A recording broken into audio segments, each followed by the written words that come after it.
একদল বলতেছে আমাদের দল করলে জান্নাতে যাওয়া যাবে, এরা বলতেছে শেষের দুটো কথা খুবই গুরুত্ব দিয়ে শুনতে হবে, খুবই গুরুত্ব। সেটা হলো ইত্তাখাযু আইমানাহুম যুন্নাহ, তারা তাদের নামাজ, তারা তাদের টুপি, তারা তাদের পাঞ্জাবি, তারা তাদের হজ, তারা তাদের দান সৎকারকে জাতির সামনে ঢাল স্বরূপ ব্যবহার করে। কি স্বরূপ ব্যবহার করে বলুন? কি ঢাল কি সব সময় কাজে লাগে? ঢাল কাজে লাগাইতে হয় কখন? যুদ্ধের ময়দানে ঢাল কাজে লাগাইতে হয়, সেটা কি মাঝে মাঝে না সব সময়? মাঝে মাঝে ওরাও দেখবেন, মাঝে মাঝে টুপি পরবে, মাঝে মাঝে পাঞ্জাবি পরবে, মাঝে মাঝে মসজিদে যাবে। সুযোগ কিন্তু যখন তখন আসে না, কথা বলে ঠিক না ঠিক? ওরা যতই পাকুন করুক, ওরা বুঝেছে ঢাকা বিশ্ববিদ্যালয় জামাতের আন্ডারে, ওরা বুঝেছে জাহাঙ্গীরনগর বিশ্ববিদ্যালয় জামাতের আন্ডারে, ওরা বুঝেছে রাজশাহী বিশ্ববিদ্যালয় জামাতের দখলে, ওরা বুঝেছে চট্টগ্রাম বিশ্ববিদ্যালয় জামাতের দখলে, আগামী দেশও হবে জামাতের দখলে, জামাতের দখলে, জামাতের দখলে।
অনুরোধ করছি।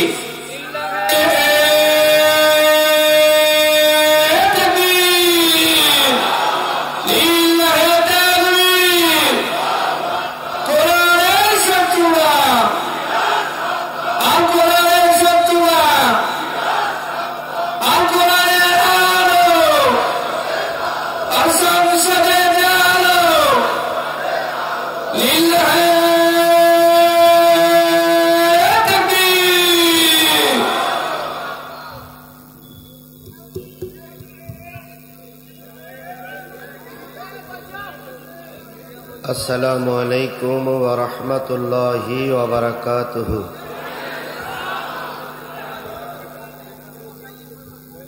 প্রাণপ্রিয় ডিমলাবাসী, সবাই ভালো আছেন তো?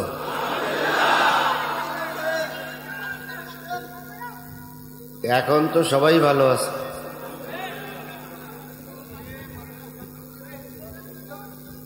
এখন আর বক্তাকে মঞ্চের থেকে কেউ অপমান করে তাড়াই দেয় না, মেরে পুলিশই দেয় না। কিভাবে ওয়াজ করতে হবে সে লোকেশন এখন আর আওয়ামী লীগের লোক দেয় না। তাহলে সবাই ভালো আছি না? আলহামদুলিল্লাহ, সুম্মা আলহামদুলিল্লাহ, সুম্মা আলহামদুলিল্লাহ।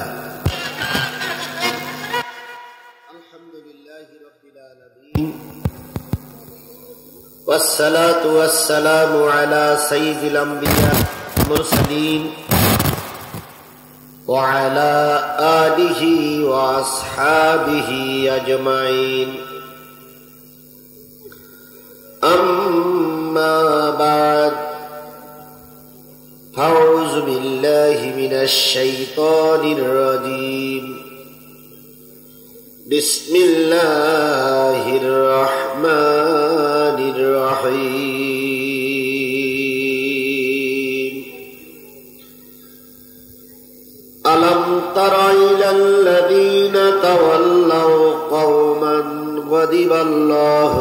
عليهم ما هم منكم ولا منهم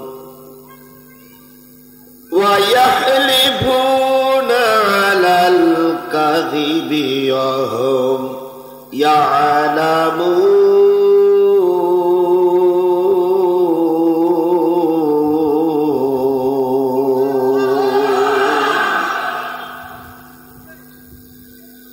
أعد الله لهم عذابا شديدا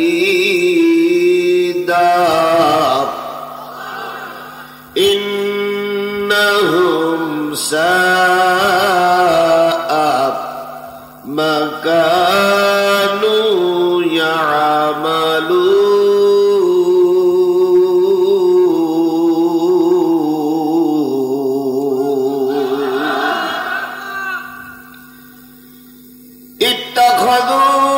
اتخذوا أيمانهم جنة فصدوا عن سبيل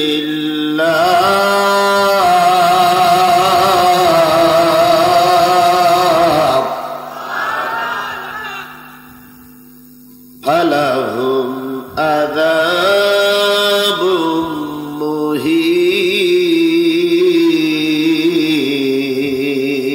مهين لن تغني عنهم أموالهم ولا أولادهم من الله شيئا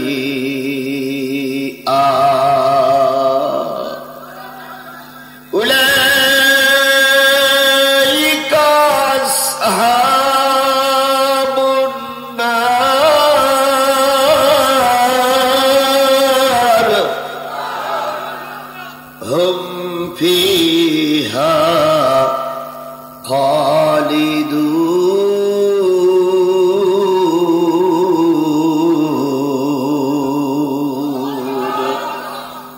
صدق الله المولانا العظيم قال النبي صلى الله عليه وسلم يكون في آخر الزمان أمراء ظلمة وزراء فسقة فقهاء كذبة قدعاء خونة فمن أدراك منكم ذلك الزمان جبيا ولا عريفا والشرطيا أو كما قال رسول الله صلى الله عليه وسلم إن الله وملائكته يصلون على النبي يا أيها الذين آمنوا صلوا عليه وسلموا تسليما اللهم صل على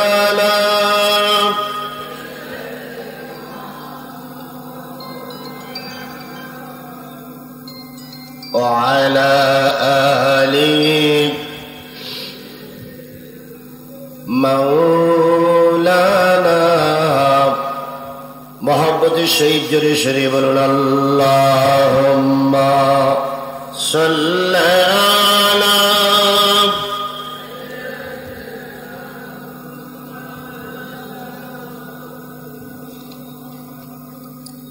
وعلى آل حبیبنا لا الہ الا اللہ جورے لا লা ইলাহা লা ইলাহা লা ইলাহা ইল্লাল্লাহ মুহাম্মাদুর রাসূলুল্লাহ।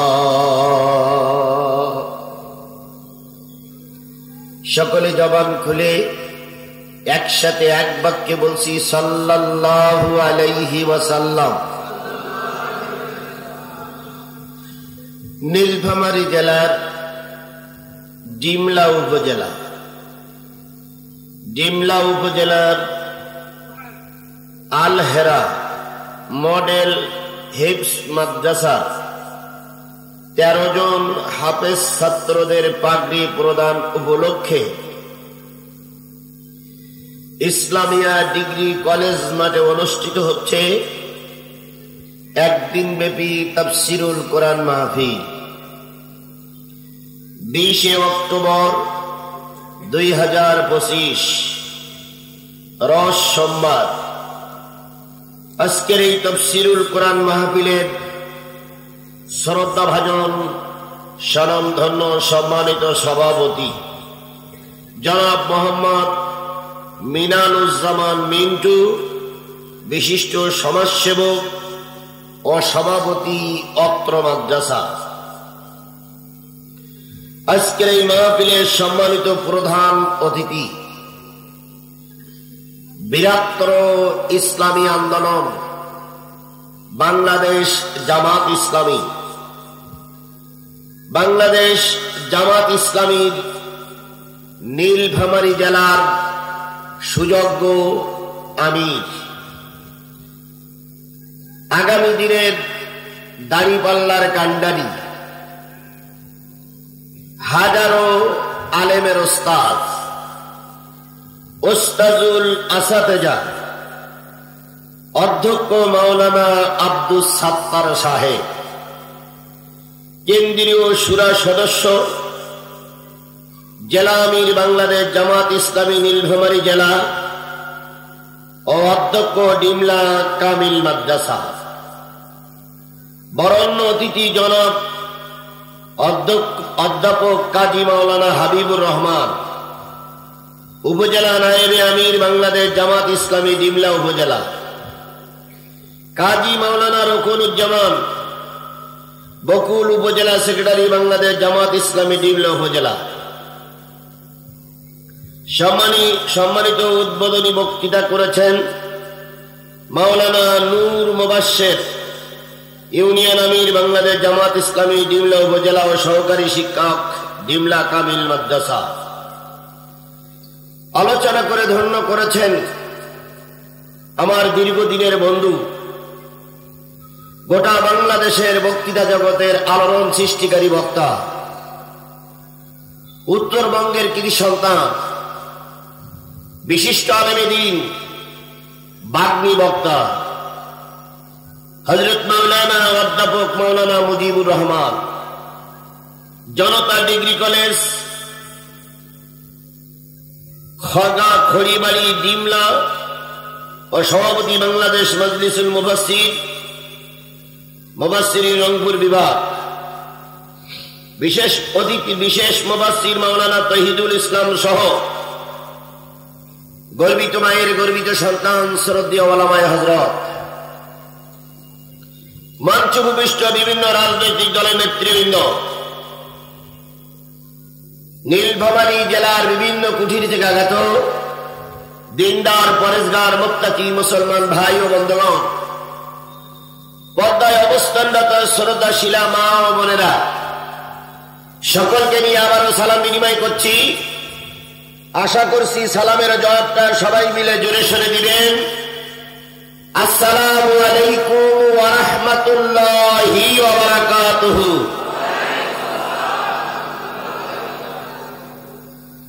আল্লাহ পাকের দরবারে লক্ষ কোটি শুকরিয়া,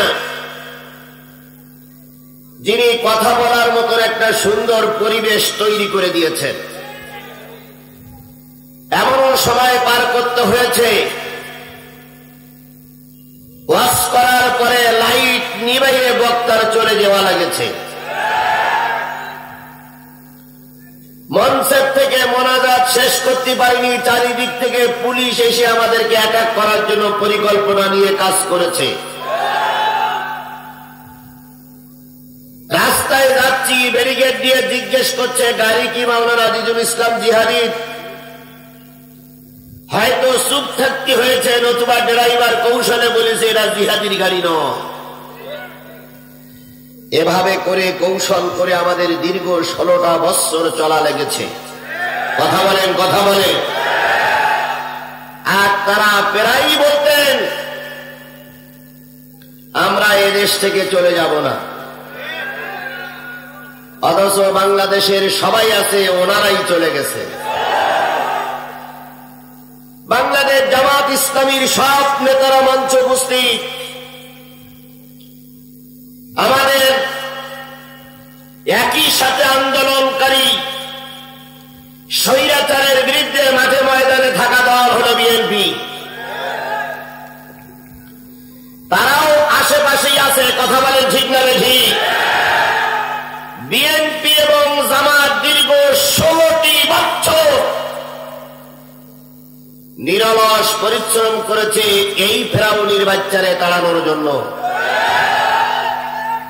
কিন্তু তাড়ানোর মতন কোন লাইন ছিল না। এক পর্যায়ে ওয়াজ করতে গেলে নেতারা বলতো হুজুর আপনারা মোসাফের মানুষ দোয়া করেন এ ফেরাউনির বাচ্চা যেন মারা যায়।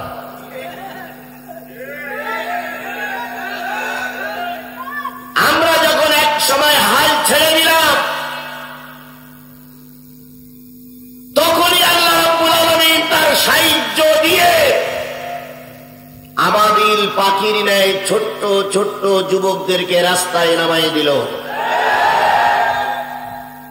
যুবকেরা ময়দানে নামলো, গুলি খেয়েছে, ময়দান ছেড়ে দেয়নি। লাশ পড়েছে, ময়দান থেকে পিছু হতে যায়নি। এক পর্যায়ে প্রশাসনের সব ভাইরা যেই বলতেছে ম্যাডাম লাইন তো খুব বেগতিক মনে হচ্ছে। ম্যাডাম বলতেছে বন্দুকি আর গুলি নাই। তা বলতেছে আছে, তাহলে গুলি চালাও।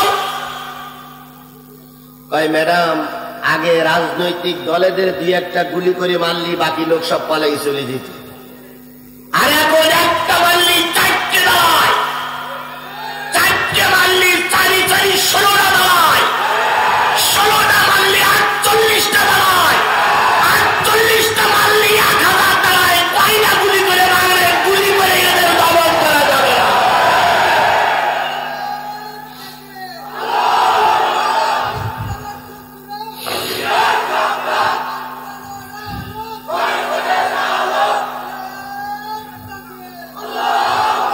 শেষ পর্যন্ত ছাত্রদের আন্দোলনের মুখে পালিয়ে যেতে বাধ্য হল। বলুন তো এই রহমতটা কে করেছেন? আরেকটু জোরে বলেন এই রহমতটা কে করেছেন? যে মালিক রহমত করে সুন্দর একটা পরিবেশ তৈরি করে দিলেন, সেই মালিকের শুকরিয়াটা আসতে না জোরে? কারোর জবান বন্ধ থাকবে না, সকলে মিলে বলছি আলহামদুলিল্লাহ। আরেকটু জোরে বলুন তো আলহামদুলিল্লাহ। আল্লাহ বলতেছেন কুল লাউ কানাল বাহরু মিদাদাল লিকালিমাতি রাব্বি লানাফিদাল বাহরু ক্বাবলা আন তানফাদা কালিমাতু রাব্বি ওয়ালাউ জিইনা বিমিসলিহি মাদাদা।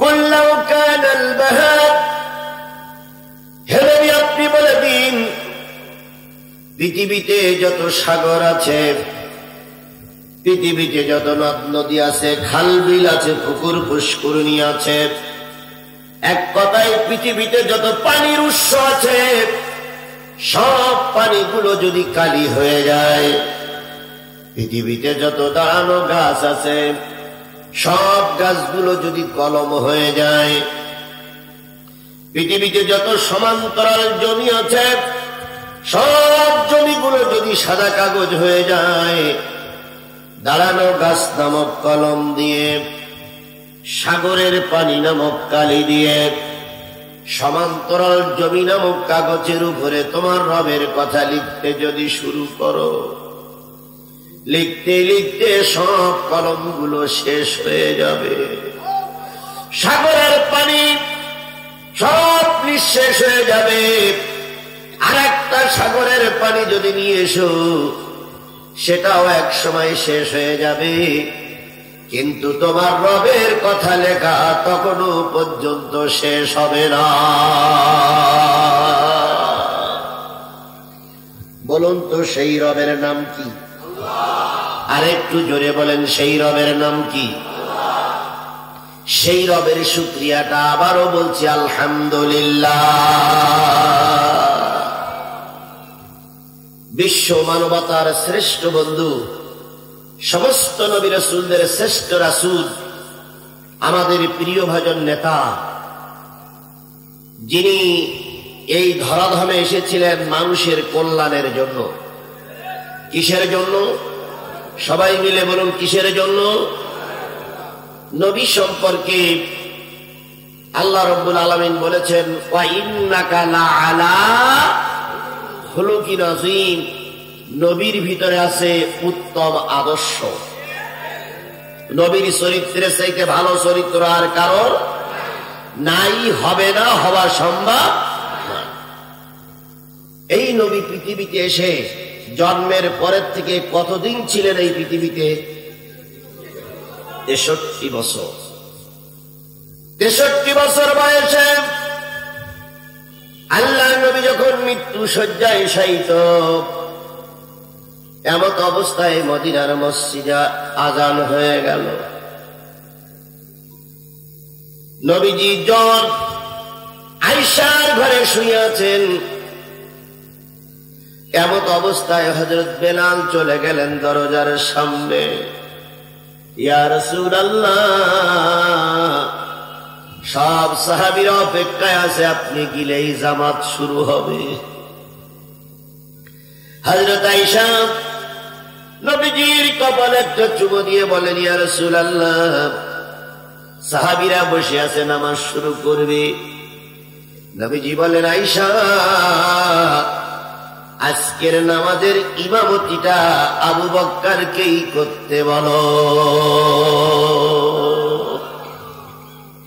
হযরত আয়েশা বললেন, বাবা আমার নরম দলের মানুষ, আপনার ওই জায়গায় যদি তিনি ইমামতি করতে যান, হয়তো তিনি হার্ট ফেল করবেন, এই জন্য তাকে দায়িত্ব দিবেন না। নবীজি বললেন, না, দায়িত্বটা তাকেই দাও। নবীজির অবর্তমানে আবু বকরের নেতৃত্বে নামাজ শুরু হলো। আল্লাহর নবী তখনও হুজরাখানায় শুয়ে আছে। একটু পর নবীর একটু হুঁশ ফিরে আসলো। নবীজি বলেন, আবু বকর, নবীজি বলেন, আয়েশা, মাথাটা একটু উঁচু করে ধরো, এই মসজিদের দৃশ্যটা দেখতে চাই। নবীজির মাথা উঁচু করে ধরা হলো। নবীজি মসজিদের দৃশ্য দেখে দুই চোখের পানি ফেলায় কাঁদতেছে। আয়েশা বলেন, ইয়া রাসূলুল্লাহ, মসজিদের দৃশ্য দেখে আপনি কাঁদতেছেন কেন? নবীজি বলেন, আয়েশা, আমি হুজরাখানায় শুয়ে আছি, আমার অবর্তমানে মসজিদে নামাজ চলছে, আমার অবর্তমানে মসজিদে জামাত চলছে। এই জামাত চালু করার জন্য 63টা বছরের ভিতরে 23টা বছর আমার কষ্ট করা লেগেছে। শুধু কষ্ট নয়, নিজের মাতৃভূমি ছেড়ে চলে যেতে হয়েছে। তায়েফের ময়দানে মারি খাওয়া লেগেছে, অহুদের ময়দানে মারি খাওয়া লেগেছে, বদরের ময়দানে সাথীদেরকে হারানো লেগেছে। এই জামাত চালু করার জন্য আমাকে 23টা বছর কাজ করা লেগেছে। তাই আমি চিন্তা করছি, আল্লাহ, 23 বছরের সাধনা তুমি কবুল করেছো, তাই আজকে মসজিদে জামাত চালু হয়েছে। এই দৃশ্য দেখে আমার অতীতের কথা মনে পড়েছে। নবীজি বলেন, আয়েশা, এই দৃশ্য তৈরি করতে আমাকে অনেকদিন সময় লেগেছে। কিছুক্ষণ পরে আল্লাহর নবী হাসলেন। হযরত আয়েশা বললেন, ইয়া রাসূলুল্লাহ, হাসেন কেন? ভাই, হাসলাম এই কারণ আমি মসজিদে নাই, কিন্তু আমার অবর্তমানে কি চলছে? জামাত চলছে। আমার বিশ্বাস, আমি যদি চলে যাই, মৃত্যুবরণ করি, এই জামাত কিয়ামত পর্যন্ত চালু থাকবে। আজকে বাংলাদেশ জামাত ইসলামী 54টা বছর ময়দানে কাজ করেছে। কথা বলে ঠিক না ঠিক? 54 বছরের ভিতরে শীর্ষস্থানীয় নেতাদের ফাঁসির কাস্টে ঝোলা লেগেছে। শিবিরের অনেক যুবককে শহীদের কাতারে নাম লেখানো লেগেছে। অনেক নেতা কর্মীদেরকে শহীদ হওয়া লেগেছে। 54 বছর পর ডিমলার মুসলমানেরা একটা সুযোগ আল্লাহ পাক আমাদের সামনে করে দিয়েছে।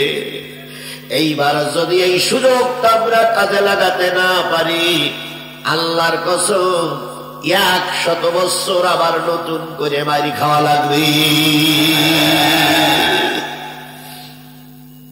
সুযোগ কিন্তু যখন তখন আসে না। কথা বলে ঠিক না ঠিক? ওরা যতই পাকুন করুক, ওরা বুঝেছে ঢাকা বিশ্ববিদ্যালয় জামাতের আন্ডারে, ওরা বুঝেছে জাহাঙ্গীরনগর বিশ্ববিদ্যালয় জামাতের আন্ডারে, ওরা বুঝেছে রাজশাহী বিশ্ববিদ্যালয় জামাতের দখলে, ওরা বুঝেছে চট্টগ্রাম বিশ্ববিদ্যালয় জামাতের দখলে। আগামী দেশও হবে জামাতের দখলে, জামাতের দখলে, জামাতের দখলে।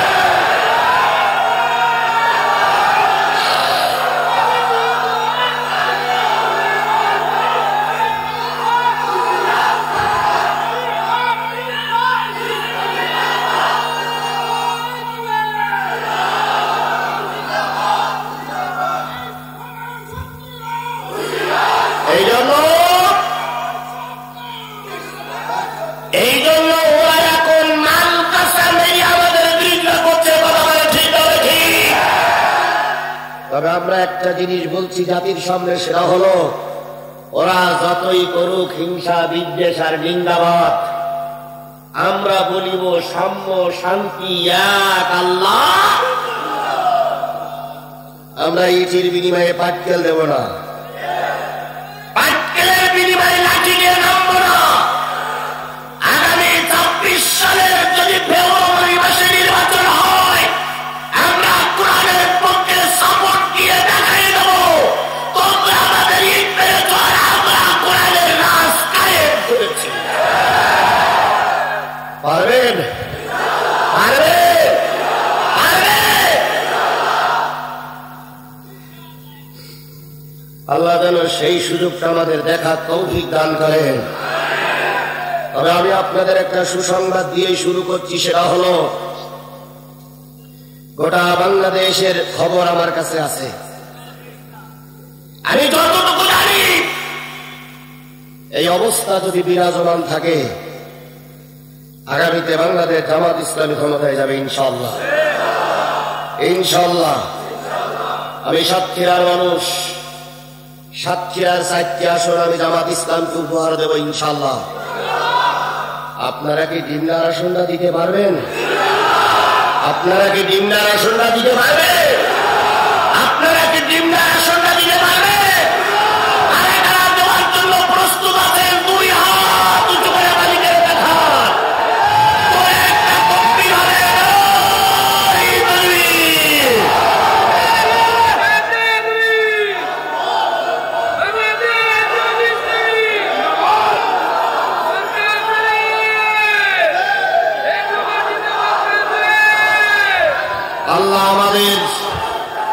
আল্লাহ আমাদের সহায় হোক, আল্লাহ আমাদের পরে রহম করুক, আল্লাহ আমাদের কবুল করুক, আল্লাহ আমাদের কবুল করুক, আল্লাহ আমাদের কবুল করুক। ভাইরে, লোকবল দেখে, জনবল দেখে বিজয় অর্জন করা যায় না। বিজয় অর্জন করতে গেলে কার রহমত লাগবে? আল্লাহকে ভুলে গেলে চলবে না। কথা বলেন ঠিক না ঠিক? এই জন্য আমরা আল্লাহর রহমত নিয়ে মানুষের সাহায্য নিয়ে আগামীতে কোরআনের রাজ কায়েম করতে চাই। এবার ভাইয়েরা, আল্লাহ নবী কিছুক্ষণের ভিতরে মৃত্যুবরণ করলেন। মৃত্যুবরণ করেছিলেন সোমবারে। আল্লাহর নবীর সোমবারে কবরস্থ করা হয় নাই।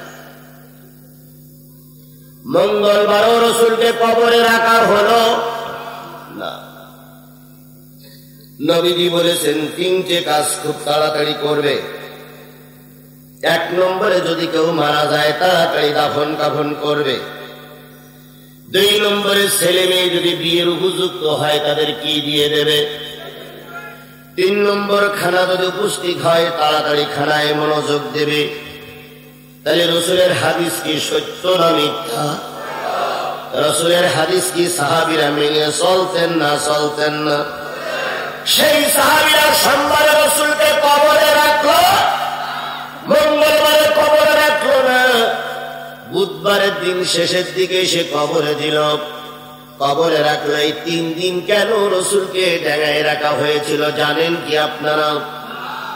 3 দিন রাখা হয়েছিল একমাত্র কারণে পরবর্তী নেতা নির্বাচন করতে সময় লেগেছিল এই 3 দিন। সাহাবীরা বুঝেছিল যদি আল্লাহ রসুলকে কবরস্থ করি, নেতা নির্বাচন না করে, তাহলে নেতা কাকে হবে তাই নিয়ে ঝগড়া ফাসাদ বাঁধবে। এই জন্য রসুলকে কবরে রাখার আগে আগামীর নেতা নির্বাচন করার দরকার। তাই সাহাবীরা আগামীর নেতা নির্বাচন করা যখন কমপ্লিট হলো তখন রসুলকে কি করা হলো? কবরস্থ করা হলো। রসুলকে কবরস্থ করতে 3 দিন সময় লাগলো নেতা নির্বাচন করতে যেয়ে।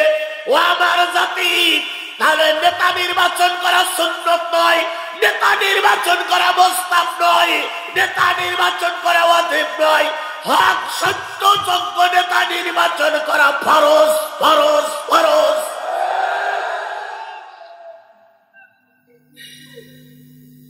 সেই নেতা নির্বাচন করার জন্য আমরাও ফরজিয়াতটা পালন করব ইনশাআল্লাহ। তাহলে রসুল 63টা বছর কেঁদেছিলেন মানুষের কল্যাণের জন্য। আমরাও সেই রসুলের ধারা অনুসারে মানুষের কল্যাণের জন্য কাজ করে যাব। তাই রসুলের নামে দুরূদ আর সালাম দিয়ে আজকের তাফসীর শুরু করছি। সাল্লাল্লাহু আলাইহি ওয়াসাল্লাম। রসুলের উপরে নাজিল হলো যে কিতাব, সেই কিতাবটার নাম কি? এই কোরআন আগেও যা ছিল এখনো তাই আছে। কথা বলেন আছে? আমি আপনাদের সামনে আজকে তেলাওয়াত করেছি সূরাতুল মুজাদালা। কোন সূরা? আরো জোরে বলেন। কোরআন শরীফের কয়টি পারা? আমি তেলাওয়াত করেছি 28 নম্বর পারা থেকে। কোরআন শরীফে কয়টা সূরা? আমি তেলাওয়াত করেছি 58 নম্বর সূরা থেকে। কোরআন শরীফের আয়াত কত? 6666 আয়াতের ভিতর থেকে আমি মুজাদালাত থেকে 4টা আয়াত তেলাওয়াত করেছি, 14, 15, 16, 17। আর এর সহায়ক হিসেবে এই 4টা আয়াত বুঝানোর জন্য সূরা নিসার থেকে আরো 3টা আয়াত নেব। 51, 52, 53, 4 আর 3 কত?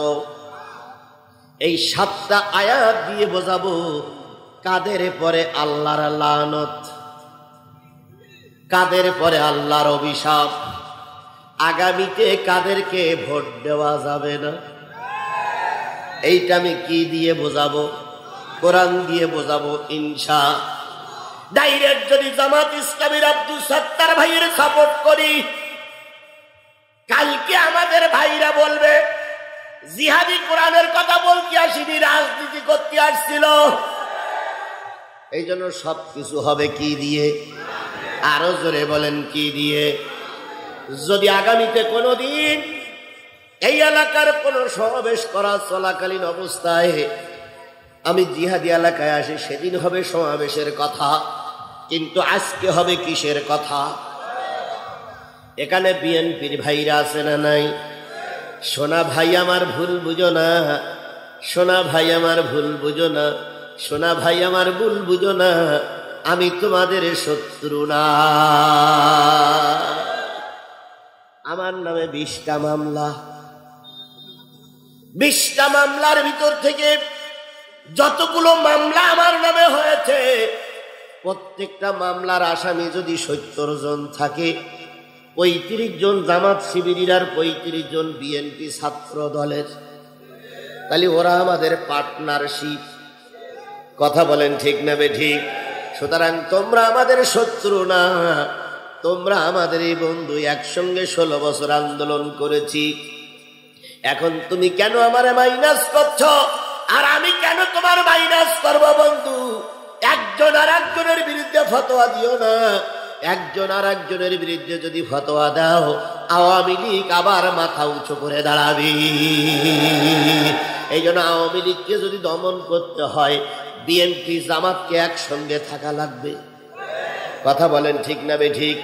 আমাদের রাহবার বৃহত্তর ইসলামী আন্দোলন বাংলাদেশ জামাত ইসলামীর আমির স্পষ্ট করে বলেছে, যদি বিএনপি ক্ষমতায় যায়, আমরা বিএনপিকে সার্বিক সহযোগিতা দান করব। আর আল্লাহ যদি আমাদেরকে ক্ষমতায় দেয়, দেখেন আগে বলতেছে যদি বিএনপি ক্ষমতায় দেয় আমরা সহযোগিতা করব, আর পরের কথা বলতেছে আল্লাহ যদি আমাদের সম্মানিত করে, আল্লাহ যদি ওই জায়গায় আমাদের দেয়, আমরা জাতির শোষক হব না, আমরা হব জাতির খাদেম। এ কথাটা আমরা বলতে পারি, আপনারা কেন বলতে পারেন না? এ কথাটা জাতির জন্য আমার নেতা বলতে পারে, আপনারা কেন বলতে পারেন?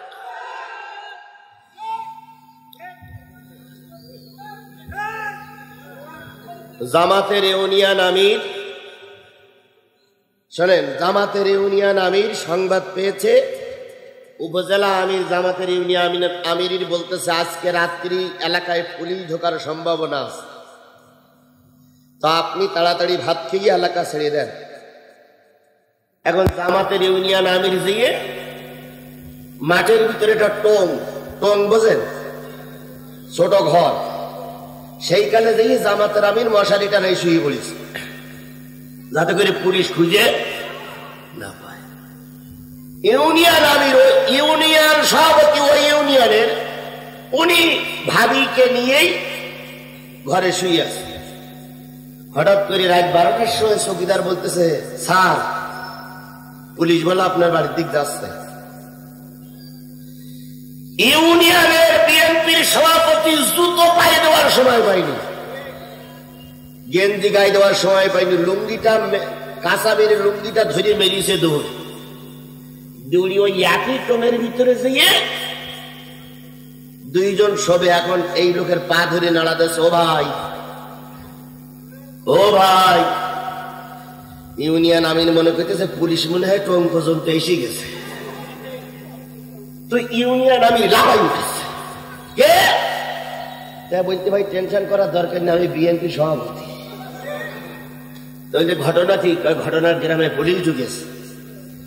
তো বলতে এই সংবাদ আমি আসরের পরে পাইছিলাম, আপনি একটু দেরি করে বলেন কেন? তো বলতে যাই হোক ভাই, যখন পেয়েই গেছি তাই এর ভিতরে একটু সহজ জায়গা হবে। ইউনিয়ন আমির বলতেছে ঢোকেন মশারির ভিতরে, আপনি আর আমি এক মশারির ভিতরে ঘুমাই। ঠিক তো বললেন, কথাটা একবারে ভেবে চিন্তে দেখেছেন আপনারা? একই মশারির ভিতরে এই স্বৈরাচারদের অত্যাচারের কারণে দুইজন আপনারা ঘুমলেন, আর এখন যখন বক্তৃতা দেন তখন আপনারা বলেন জামাত ইসলামী হলো পাকিস্তানের রাজাকার, পাকিস্তানের দালাল, জামাত ইসলামী রাজাকার। আজকে এক লোক শীর্ষস্থানীয় বিরাট এক বড় লিডার বলেছে যে আওয়ামী লীগ নিষিদ্ধ করার চাইতে জামাত ইসলামের, আওয়ামী লীগ নিষিদ্ধ করার আগে জামাত ইসলামের নিষিদ্ধ করা দরকার ছিল। আপনাদের মুখে কথা আমরা কখনো শুনতে চাইনি। কথা বলেন ঠিক না ঠিক? আমরা কথা দিয়েছি, আমাদের নেতারা কথা দিয়েছে, বিএনপি সরকার গঠন করলে আমরা সালাম জানাবো, কিন্তু আপনারা এই কথা কেন বলতে পারেন না যে জামাত সরকার গঠন করলে আমরা সালাম জানাবো? এ কথা কেন বলতে পারেন না আপনারা? এ কথা কেন বলতে পারেন না আপনারা? সুতরাং হিংসা দূর করুন, কোরআনের ছায়াতলে আসুন, আল্লাহ সবাইকে হেফাজত করুন। তাহলে কয় শ্রেণীর উপর আল্লাহর লানত? 7 শ্রেণীর পরে আল্লাহর অভিশাপ, 7 শ্রেণীর পরে আল্লাহর গজব, 7 শ্রেণীর ভিতরে আল্লাহর অসন্তুষ্টি। এই 7 শ্রেণীর লেখ যদি জামাত ইসলামের ভিতরে থাকে, জামাতে ভোট দেওয়া যাবে না। ক্লিয়ার কথাবার্তা? আমি জামাতের দালালি করার জন্য আসিনি, কার কথা বলার জন্য আসছি? কোরআনের কথা বলে আসছি। এই 7 শ্রেণীর মানুষ যদি জাতীয় পার্টির ভিতরে থাকে, জাতীয় পার্টির আগামী নির্বাচনে দাঁড়াইতে দেওয়া যাবে না। আর এই 7 শ্রেণীর মানুষ যদি বিএনপির ভিতরে থাকে, আমি একজন মুসলমান, নামাজ পড়ি, কালেমা পড়ি, আমি বিএনপিকে ভোট দিতে পারি না, কারণ আল্লাহ ভোট দিতে নিষেধ করেছে। তাহলে এই 7 শ্রেণীর মানুষ কোন জায়গায় আছেন আমি খুঁজে খুঁজে আপনাদের বলবো। শুনতে রাজি আছেন? শুনতে রাজি আছেন? কারা কারা রাজি? 2 হাত উঁচু করে আল্লাহরে দেখান।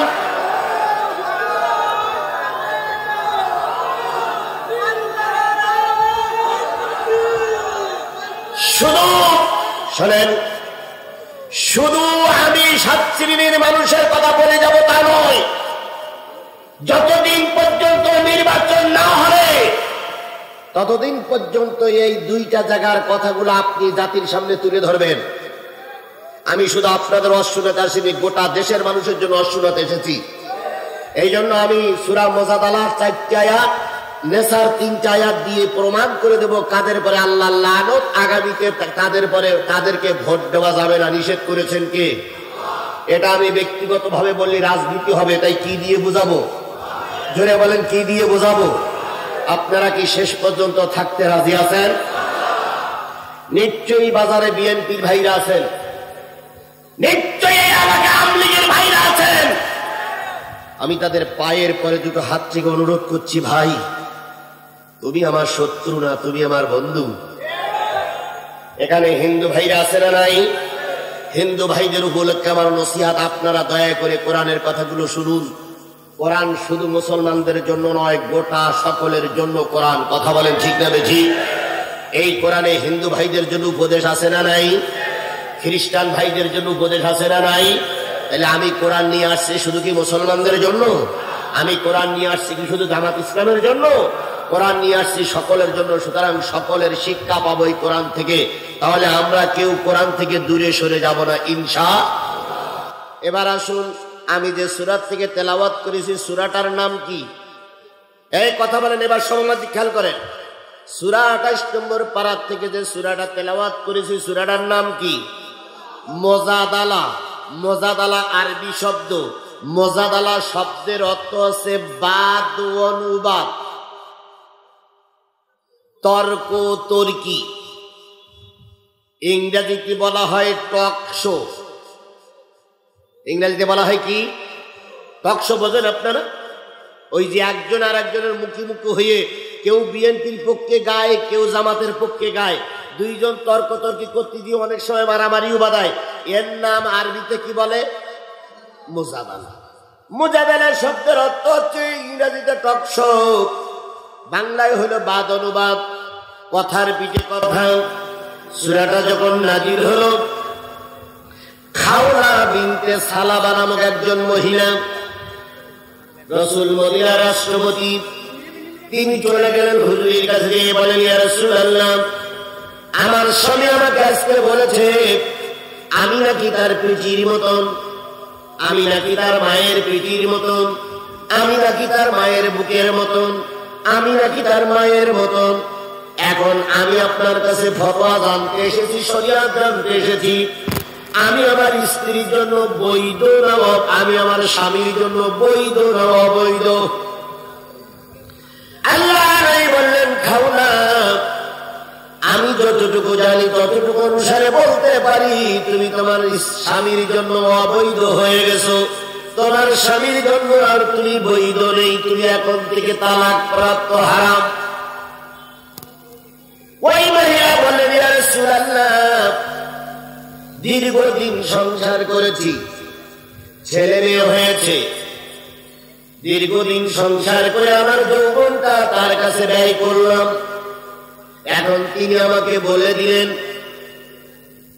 তার জন্য আমি হারাম, আর আমি হারাম হয়ে গেলাম। আপনি আল্লাহর কাছে বলুন, আল্লাহ জানে খুব ফয়সালা আমাদের জন্য করে দেয়। নবীজি বলেন, আমি যতটুকু জানি ততটুকু বলেছি। এক পর্যায়ে তর্কতর্কি চলছিল, কিছুক্ষণের ভিতরে দেখলেন নবীজির পরে ওহী নাযিলের একটা প্রেক্ষাপট দেখা যাচ্ছে।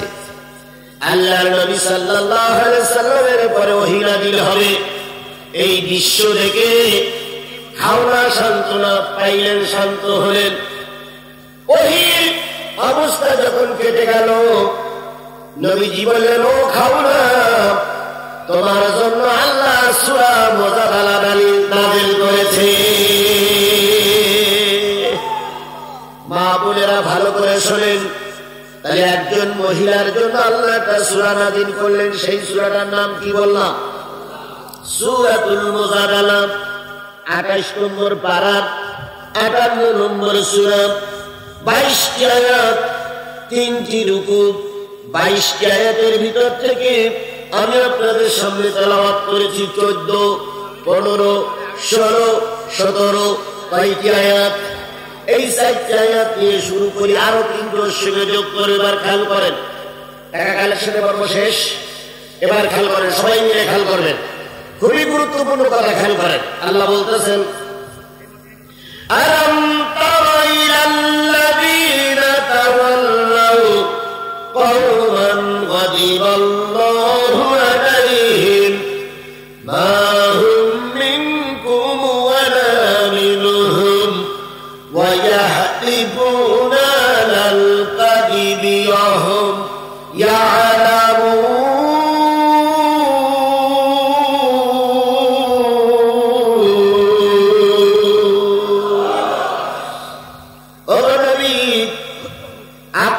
সেই দলকে দেখেছেন, সেই গোষ্ঠীকে দেখেছেন, সেই জাতিকে দেখেছেন, সেই রাজনৈতিক দলকে কি আপনি দেখেছেন যারা মানুষকে তাদের দিকে আহ্বান করে, অথচ আল্লাহ তাদের পরে অসন্তুষ্টি, আল্লাহর সন্তুষ্ট তাদের উপরে নাই।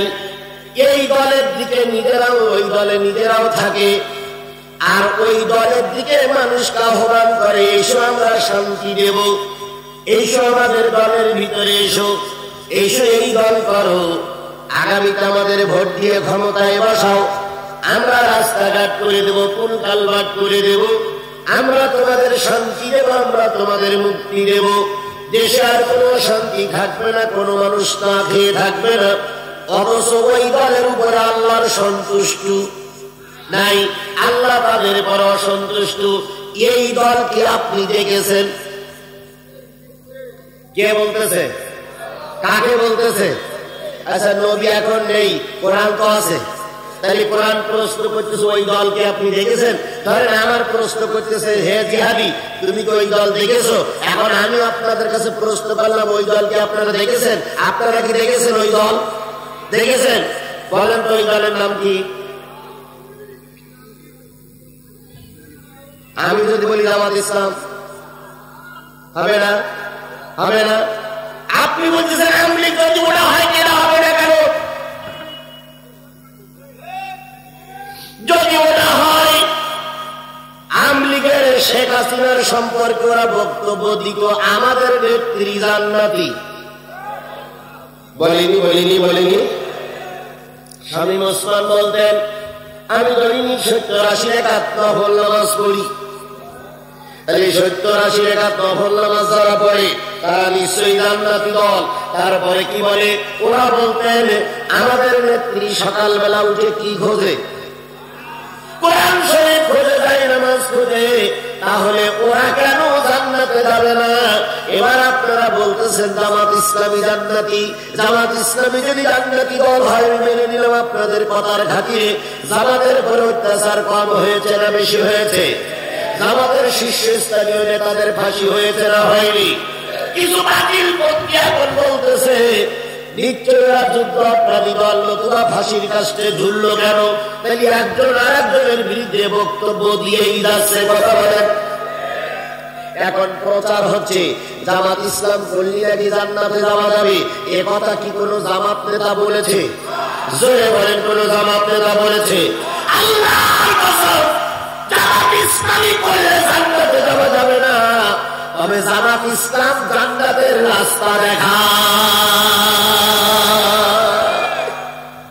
কথা কি বুঝতে পেরেছেন? আমির হামদার বিরুদ্ধে আলোচনা চলছে, উনি নাকি বলেছে জামাত ইসলাম করলে জান্নাতে যাওয়া যাবে। জামাত ইসলাম করেন এখন নামাজ পড়েন না আপনি? জামাত ইসলাম করেন আপনি মসজিদে যান না? জামাত ইসলাম করেন আপনি সুদের কারবার করেন? জামাত ইসলাম করলে জান্নাতে যাওয়া যাবে? কে বলেছে? কে বলেছে? কে বলেছে?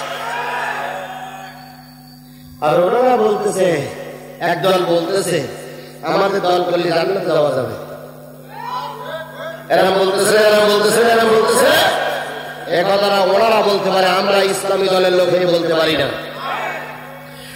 ওনারা বলতেছে জামাত ইসলাম যুদ্ধ অপরাধী দল, রাজাকার।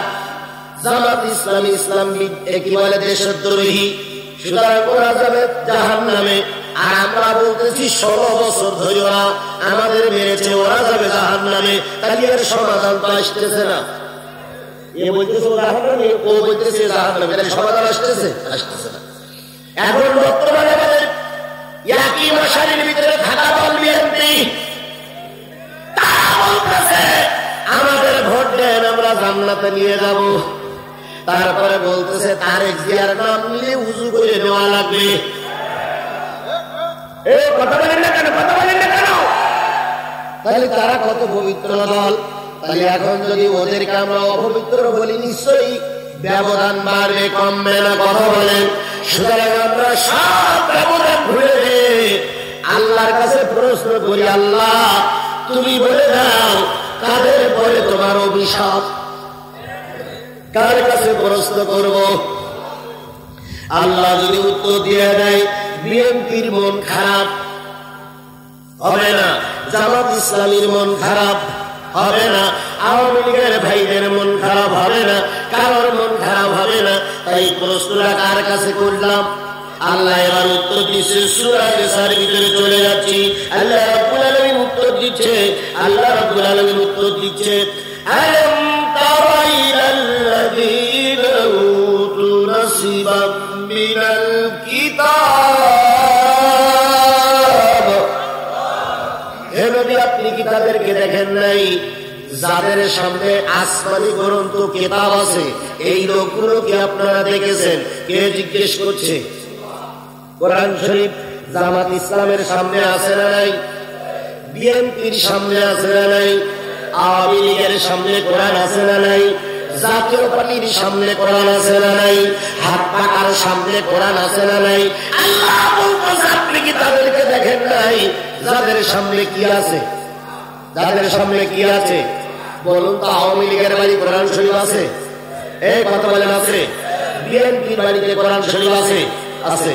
আচ্ছা, জাতীয় পার্টির বাড়ি কোরআন শরীফ আছে? আল্লাহ বলতেছে আপনি কি তাদের দেখেন নাই যাদের বাড়িতে কোরআন আছে, যাদের যে অন্তরের ভিতরে বুকের ভিতরে কোরআন আছে? কিছু না জানলো সূরা ভাতে আড়া জানে।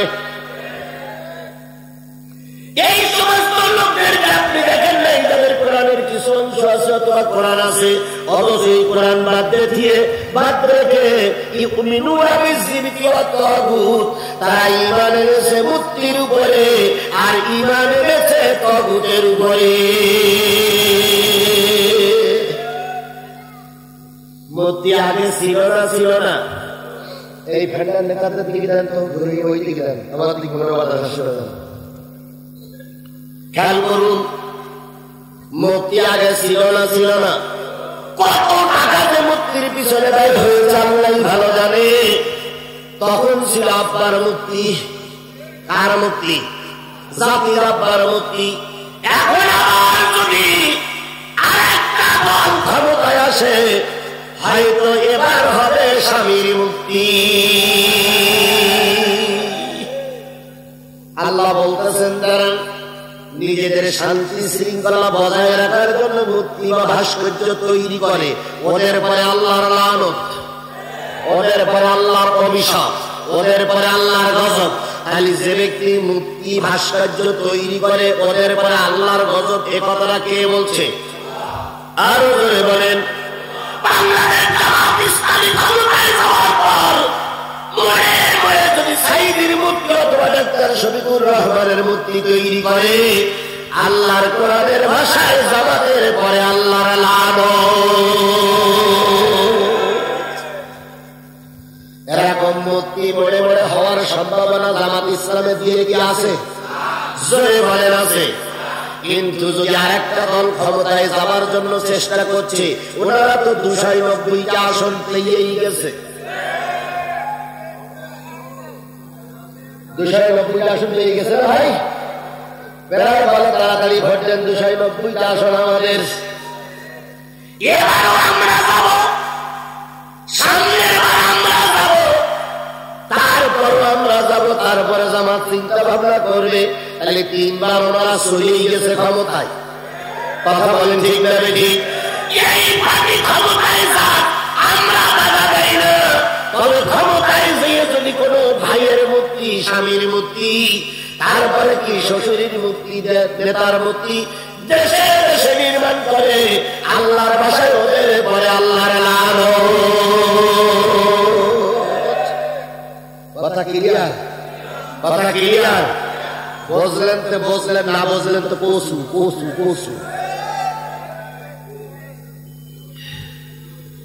আমি একবার জামাত ইসলামকে আপনার ভোট দিতে বলবো, ও বলার অধিকার আমার নেই। কিন্তু আমি কোরআন দিয়ে বললে যদি জামাতের দিকে চলে যায়, আমার কিছু করার নেই। যদি মনে করেন কোরআন দিয়ে কথা বলার কারণে জিহাদি জামাতের হুজুর, তাহলে কোরআন শরীফের এই আয়াতগুলো দয়া করে মুছে দেন। আমিও বলবো না, কোন বক্তাও বলবে না। তাহলে যারা মূর্তি নির্মাণ করবে তাদের ঘরে আল্লাহর কি? আরো জোরে বলেন, তাদের ঘরে আল্লাহর কি? 1 নম্বর পয়েন্ট কি বোঝা গেছে? 1 নম্বর পয়েন্ট কি বোঝা গেছে? এবার একটা হাদিস বলি, মান তাশাব্বাহা বিকওমিন ফাহুয়া মিনহু। যেই জাতির সঙ্গে, যেই দলের সঙ্গে যাদের ওঠা বসা, যেই দলকে যারা ভোট দিয়ে ক্ষমতায় বসাবে, ওই দল যখন লানতপ্রাপ্ত হয়ে দোজখে যাবে। আপনারা যারা ভোট দিচ্ছেন, সাপোর্ট দিচ্ছেন, বিশ্বাস করুন আল্লাহর কোরআন সত্য। আমি আজ দুই কথাটা সত্য বলে গেলাম। যদি ওই দলে সাপোর্ট করেন, ওই দল যদি জাহান্নামে যায়, আপনাকেও জাহান্নামে যাওয়া লাগবে। কালকে হয়তো প্রচার হতে পারে জিহাদ বলে গেছে বিএনপির পরে আল্লাহর গজব, হয়তো হতে পারে বিএনপি জাহান্নামের দল। খোদার কসম, এ কথা আমার বলার অধিকার নেই, জীবনেও নেই। তবে যারা মুক্তি হবে, মনে মনে মুক্তি তৈরি করবে, তাদের পর আল্লাহর কি? বলুন তো, গোটা বাংলাদেশে যে মুক্তিগুলো ছিল, আপনাদের এই জল ঢাকায় ছিল জয় বাংলার মনটা কি?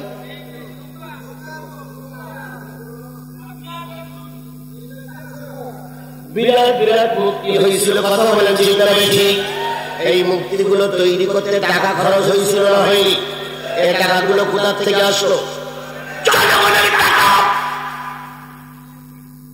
সেই মুক্তিগুলো আপনারা বানালেন, ক্ষমতা শেষ, মুক্তি হয়েও শেষ। ঢাকার বুকে লেখা ছিল কি বলে, জাতির পিতা বঙ্গবন্ধু। এখন সেখানে লেখা আছে জাতির পিতা ইব্রাহিম, শেখ মুজিব ঘোড়ার দিন। তাহলে আবার মুক্তিওয়ালারা আসুক, এটা কি আপনারা চান? আবার মুক্তিওয়ালারা এদেশে আসুক, এটা কি আপনারা চান? তাহলে যারা মুক্তির ব্যবসা করে, যারা মুক্তি নির্মাণ করে, ভাস্কর্য নির্মাণ করবে, তাদের পরে আল্লাহর কি? কোন সূরা? সূরা নিসার 51, 52, 53, 54 বারবার কথাটা বলবো, কারণ এই কথাটা যেন হুজুরদের দিলের ভিতরে ঢোকে, এই কথা যেন নেতাদের দিলের ভিতরে ঢোকে, এই কথা যেন বিএনপি ওয়ালাদের দিলের ভিতরে ঢোকে, এই কথা যেন জনগণের ভাইদের দিলের ভিতরে ঢোকে। আগামী শুক্রবার যেন জাতির সামনে এই কথাটা তুলে ধরতে পারে। যারা মুক্তি নির্মাণ করবে, মুক্তি বানানোর পরিকল্পনা করবে, তাদের উপরে আল্লাহর কি, আর যারা মানুষের আল্লাহর আইন বাদ দিয়ে নেতার আইন, বাবার আইন, স্বামীর আইন, ভাই আইন, ওই লন্ডনে বসে আছে ওনার আইন প্রতিষ্ঠা করার জন্য চেষ্টা করবে, ওদের পরে আল্লাহর লানত। তবে হ্যাঁ, ভাবি আইন, ভাই আইন, লন্ডনের নেতার আইনের সঙ্গে যদি কোরআনের আইন নিয়ে যায়, তাহলে ওই আইন বাস্তবায়ন করাতে কোনো দোষ নাই। কিন্তু যে আইনের সঙ্গে কোরআনের সাংঘর্ষিক, ওই আইন প্রতিষ্ঠা করার জন্য যারা চেষ্টা করবে, ওদের পরে আল্লাহর গজব, আল্লাহর লানত। বাংলাদেশ জামাত ইসলামী যদি সাইকেল আইন প্রতিষ্ঠা করতে চায়, আর সেটার সঙ্গে যদি কোরআনের মিল না থাকে, তাহলে বাংলাদেশ জামাত ইসলামের পরে আল্লাহর কি লানত। বাংলাদেশ জামাত ইসলামী যদি ডাক্তার মোহাম্মদ শফিকুর রহমানের আইন প্রতিষ্ঠা করতে চায়, আর ওই ডাক্তার মোহাম্মদ শফিকুর রহমানের আইনের সঙ্গে যদি কোরআনের আইন না মেলে, তাহলে এই দলের পরে আল্লাহর কি। কথা কি বুঝতে পেরেছেন আপনারা? আমি কিন্তু এক দলের সার্টিফাই করার জন্য আসিনি।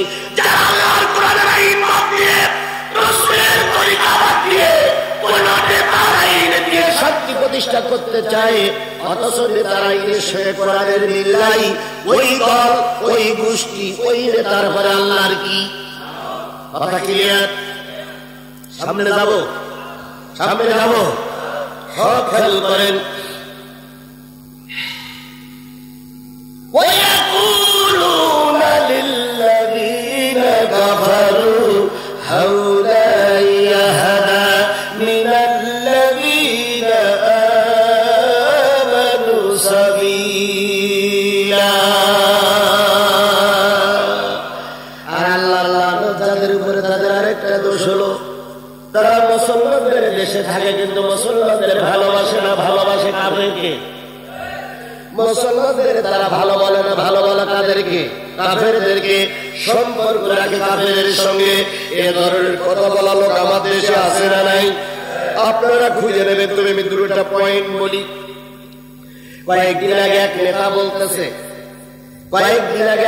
বলতেছে জামাত ইসলামের ভোট দিও না। কেন? জামাত ইসলামের সঙ্গে ভারতও নেই, আমেরিকাও নেই, বরং আমাদের সঙ্গে ভারতও আছে, আমেরিকাও আছে। আর ভারত আর আমেরিকা যদি বাংলাদেশের সরকার গঠন হবে, ভারত আর আমেরিকা যদি সেই সরকারের সঙ্গে না থাকে, সেই সরকার টিকবে না। সুতরাং জামাত ইসলামের ভোট দিলে টিকতে পারবে না। তাই ভোটটা আমার দাও। তাহলে বোঝা গেল ওরা হুজুর চায় না, ওরা চায় ভারতের বসে, আর চায় আমেরিকার কাফের।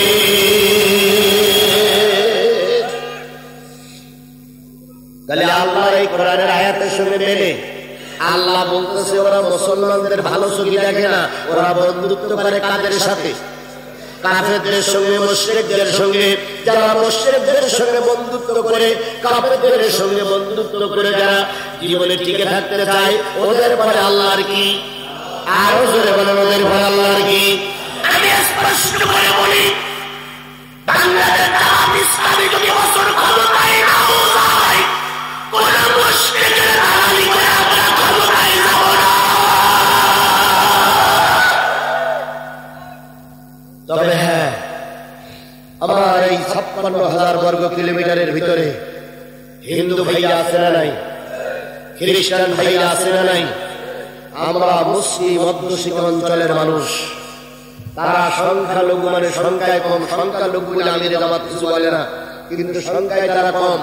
আমরা কথা দিচ্ছি, আমি আজিজুল ইসলাম এই বিশাল কাফেলার ময়দান থেকে কোন অমুসলিম ভাই যদি আমার কথা শুনে থাকেন, আমি কথা দিচ্ছি, যদি বাংলাদেশ জামাত ইসলামী তথা ইসলাম মনা দলগুলো ক্ষমতায় যেতে পারে, সবচেয়ে বেশি নিরাপদে থাকবেন আপনারা।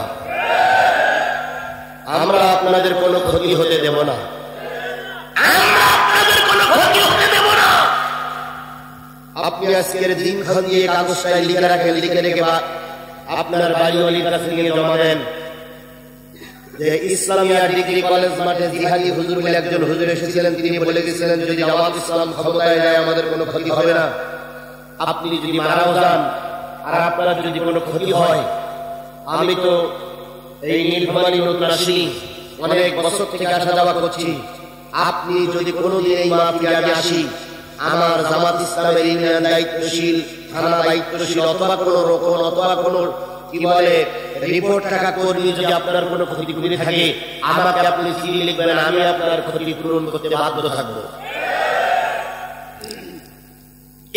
আমি জোর করে বলতে পারি, বাংলাদেশ জামাত ইসলামী যদি ক্ষমতায় যায়, সবচেয়ে বেশি শান্তিতে থাকবো মুসলিমরা। কথা বলার অধিকার আমার আছে না নাই? আপনারা বলেন তো, 54 বছর দেশ স্বাধীন হয়েছে, কয়েকজন জামাতের নেতা আপনাদের মেয়ের হাত ধরে কিনেছে? কয়েকজন জামাতের নেতা আপনার জমি দখল করেছে? কয়েকজন জামাতের নেতা আপনার ব্যবসা প্রতিষ্ঠানে আগুন লাগিয়েছে? কয়েকজন জামাতের নেতা আপনার জমি জোর করে দখল করেছে? একটা লোক দেখাতে, একটা প্রমাণ দেখান, একটা প্রমাণ দেখান, একটা প্রমাণ দেখান।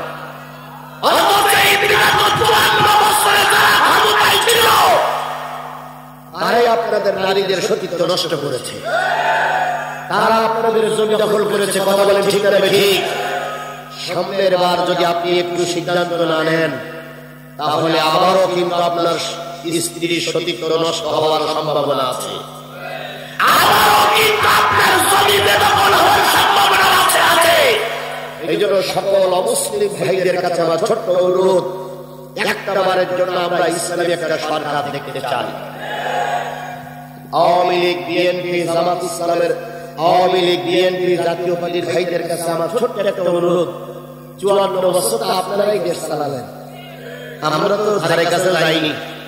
একবার দুটো মন্ত্রী হয়েছিল, সে মন্ত্রী একবার ওখানে ভালো কাজ তা করেছিল, খুব বেশি করতে পারিনি। একটা বার আপনারা টুপিওয়ালাদের একটু ক্ষমতায় দিয়ে দেখেন,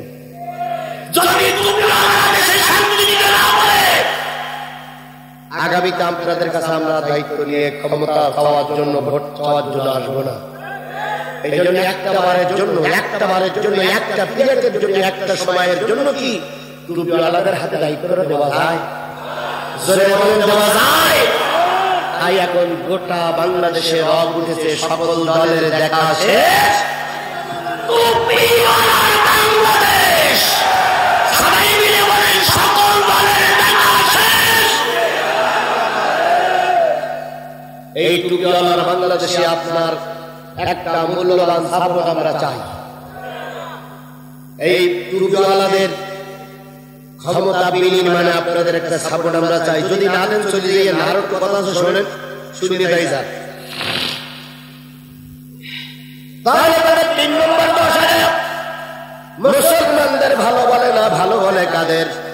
কাফেরদের ভালো বলে। এদের পরে আল্লাহর কি? আরো জোরে বলেন, এদের পরে আল্লাহর কি?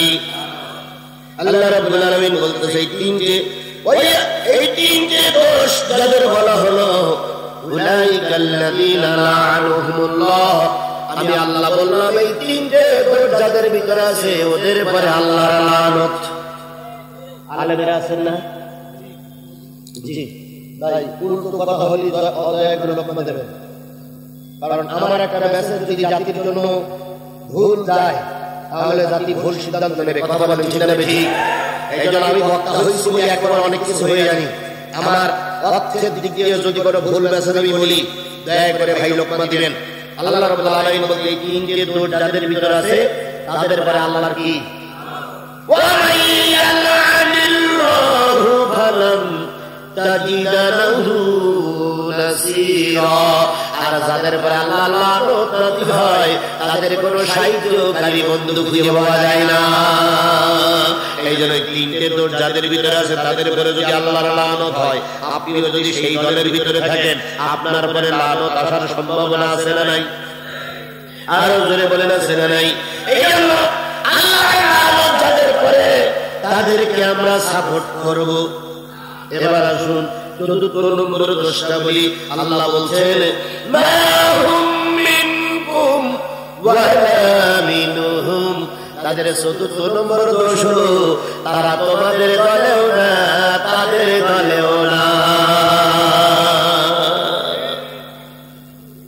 তারা হিন্দু না আবার পুরোপুরি মুসলমানও না, তারা কোরআনের আইন মানতে চায় না আবার হিন্দুদের বেদ পুরাণ মানতে চায় না। তারা দুই কুল বজায় রেখে দুই কুলের সময় দিতে চায়। এদের পরে আল্লাহর কি? এদের পরে আল্লাহর কি? জোরে বলেন এদের পরে আল্লাহর কি? এই কয়জন লোক উঠলেন কেন? কি সমস্যা? বসুন না বসুন। আমি কিন্তু জামাত ইসলামের ভোট দেওয়ার কথা একবারও বলবো না, বিএনপি কে ভোট দেবেন কি দেবেন না ওটাও বলবো না, আওয়ামী লীগকে সাপোর্ট করবেন কি করবেন না ওটাও বলবো না। আমি বলতেছি এই দোষগুলো যাদের পরে আছে তাদের পরে আল্লাহর কি? জোরে বলেন তাদের পরে আল্লাহর কি? তার ভিতরে একটা হচ্ছে মা হুম মিনকুম ওয়ালা মিনহুম, তারা তোমাদের দলেও না আবার তাদের দলেও না। ওরা পুরোপুরি হিন্দু না আবার পুরোপুরি মুসলমানও না। এরা পুরোপুরি কোরআন হাদিস মেনে চলে না আবার পুরোপুরি ওই বেদ পুরাণ মহাভারত এগুলো মেনে চলে না। এরা মুযাবযাবিনা বাইনাহুম, এরা থাকে কোন জায়গায়? মাঝখানে। এরা দুই কুল বজায় রাখতে চায়। এদের পরে আল্লাহর কি? এই জন্য আপনি স্পষ্ট করে বলুন, যদি হিন্দু ভাই থেকে থাকেন তিনি বলবেন আমি স্পষ্ট আমি হিন্দু, আর একজন খ্রিস্টান ভাই সে খ্রিস্টান, আর একজন মুসলমান ভাই সে মুসলমান। আজকে দেখলাম একজন নেতা বলতেছে জামাত ইসলাম চাই শরিয়াতের হুকুম দিয়ে কোরআনের আইন দিয়ে দেশ চলুক। তাহলে কোরআনের আইন দিয়ে দেশ যদি চলে, কোরআনের আইন হলো মুসলমানদের জন্য আর হিন্দুদের শরিয়াত আলাদা, তাহলে ওরা যাবে কই? কি বুঝুন? বুঝতে চাই, চিন্তা করেন। বুঝতে ওরা যাবে কই? ওরা যাবে তোমার বাবার বাড়ি।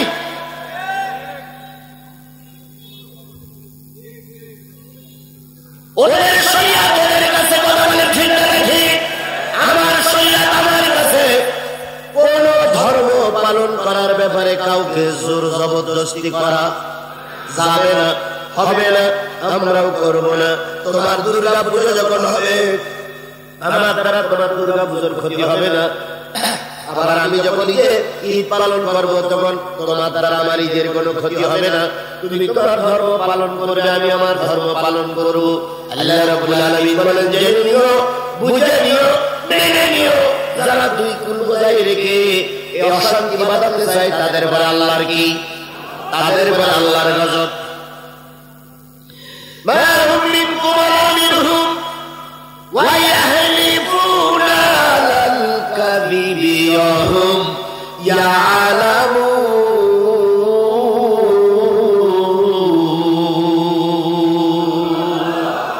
তারা জেনে বুঝেই মিথ্যা শপথ করে। জেনে বুঝেই কি করে? জেনে বুঝেই কি করে?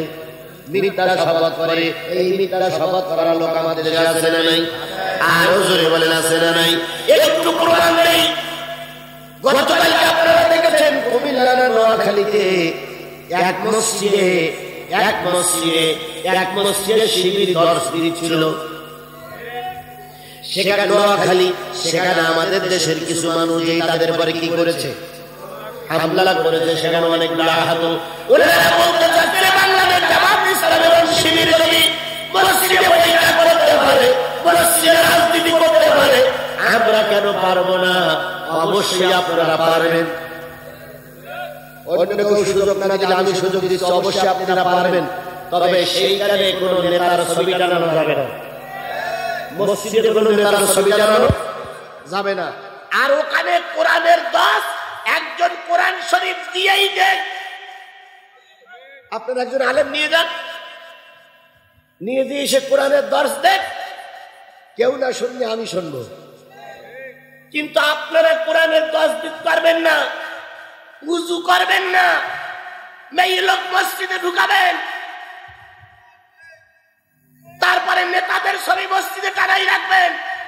এটা তো জাতি মেনে নেবে না। এটা কি জাতি মেনে নেবে?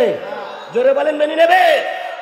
শিবিরের ছেলেরা যখন কোরআনের দর্শ দেয়, জামাত ইসলামের নেতারা যখন কোরআনের দর্শ দেয়, সেখানে কি কোনো নেতার ছবি টানানো থাকে?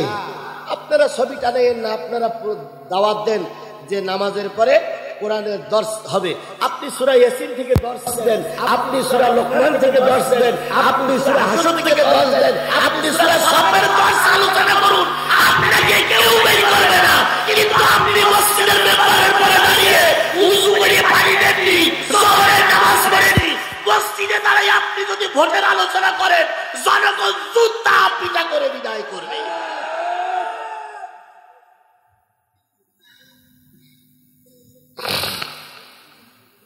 কথা ক্লিয়ার?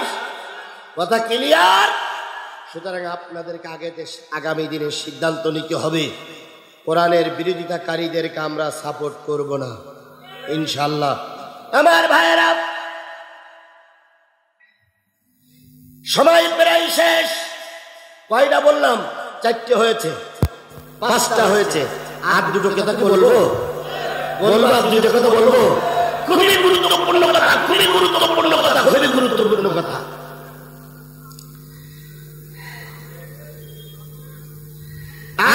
আদাল্লাহু লাহুম আযাবান শাদীদা। এই 5টা দোষ, ওদিকে 3টে বললাম আর এদিকে 2টে। এই 5টা দোষ যাদের ভিতরে আছে, আল্লাহ ওয়াদা করতেছেন তাদের উপরে আল্লাহর কঠিন শাস্তি। কি শাস্তি? আরো জোরে বলেন, কি শাস্তি? ইন্নাহুম সাআ মা কানু ইয়ামালুন। কারণ তারা জেনে বুঝেই ইসলামের বিরুদ্ধে অবস্থান নিয়েছে, এই জন্য তাদের জন্য রয়েছে কি শাস্তি? কঠিন শাস্তি। এইবার রাস্তায় যারা আছেন, দোকানে যারা আছেন, এখানে যারা আছেন, এখানে যারা আছেন, স্টেজে যারা আছেন, শেষের 2টো কথা খুবই গুরুত্ব দিয়ে শুনতে হবে, খুবই গুরুত্ব। সেটা হলো ইত্তাখাযু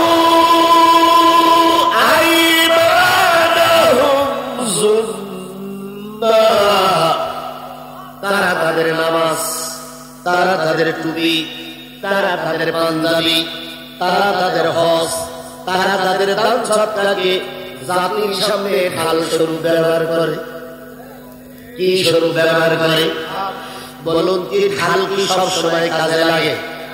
ঢাল কাজে লাগাইতে হয় কখন? যুদ্ধের ময়দানে ঢাল কাজে লাগাইতে হয়, সেটা কি মাঝে মাঝে না সব সময়? মাঝে মাঝে ওরাও দেখবেন, মাঝে মাঝে টুপি পরবে, মাঝে মাঝে পাঞ্জাবি পরবে, মাঝে মাঝে মসজিদে যাবে, টুপি পরে পাঞ্জাবি পরে দেখাবে। আমরা দেখো না কত বড় হুজুর, আমাদের মাথায় দেখো না টুপি আছে, মাঝে মাঝে একই আসরের নামাজ 3 বার পড়বে, মাঝে মাঝে ওরা কত রকম সলসুত্রি ধরবে। আল্লাহ বললেন, এই যে মাঝে মাঝে যারা টুপি পরবে, এদের পরে আল্লাহর লানত। আমাদেরকে বলা হয় ধর্ম নিয়ে রাজনীতি করে, খোদার কসম আমরা ধর্ম নিয়ে রাজনীতি করি না। ধর্ম নিয়ে রাজনীতি করে তারাই, তারা মাঝে মাঝে টুপি পরে। অল্প কিছুদিনের ভিতরে টুপিওয়ালারা হাজির হবে ভাই, টুপিওয়ালারা আসবে, এমন টুপি পরবে, এমন আতর পরবে, এমন তসবিহ ধরবে, মনে হলো জিবরাইলের ছোট ভাই জান্নাত থেকে পালাই আসছে। এসে সালাম কালাম করে বলবে, ভাই জামাত ইসলামের ভোট দিবেন, আমাদের একটা ভোট দাও, আমরা দেশের এই করবো সেই করবো। কিন্তু আমরা সিদ্ধান্ত নিয়েই ফেলেছি, আমার ভোটটা কোরআনের পক্ষেই যাবে। আমার ভোটটা কিসের পক্ষে যাবে? কোরআনের পক্ষে সাপোর্ট করতে রাজি আছে? 2 হাত উঁচু করে আল্লাহর দেখায়। তাকবীর হবে, নারায়ে তাকবীর।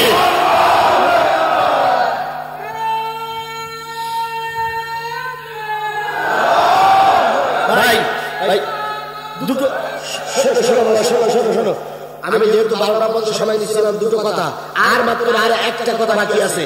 একটা কথার ভিতরে, তার ভিতরে একটা হচ্ছে ইত্তাখাযু আইমানাহুম যুন্না। তারা তাদের পোশাক, তারা তাদের দাড়ি, তারা তাদের টুপি, তারা তাদের জামা, তারা তাদের পাগড়িকে ঢাল স্বরূপ ব্যবহার করে। তারা বুঝাতে চায় জামাত ইসলামী মুসলমান, আমিও কি, দেখবেন আমার মাথায় টুপি আছে, দেখবেন আমার গায়ে জামা আছে। অথচ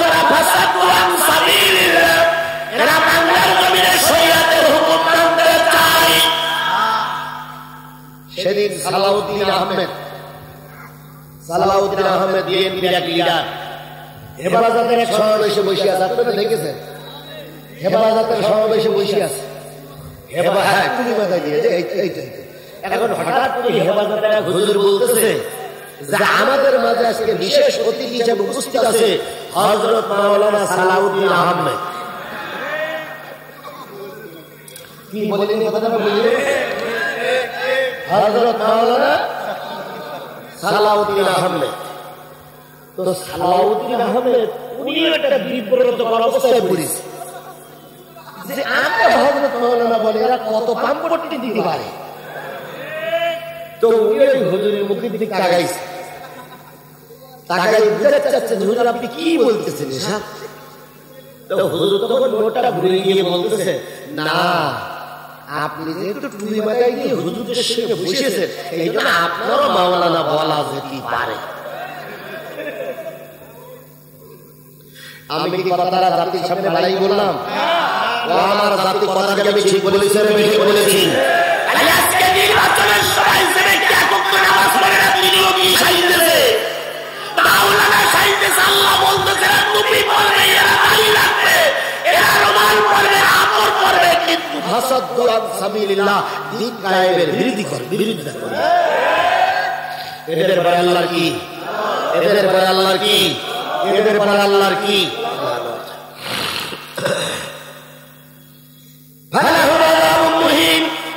এদের জন্য রয়েছে কঠিন আযাব। লান তুগনি আনহুম আমওয়ালুহুম ওয়ালা আওলাদুহুম মিনাল্লাহি শাইয়্যা উলাইকা আসহাবুন নারি হুম ফিহা খালিদুন।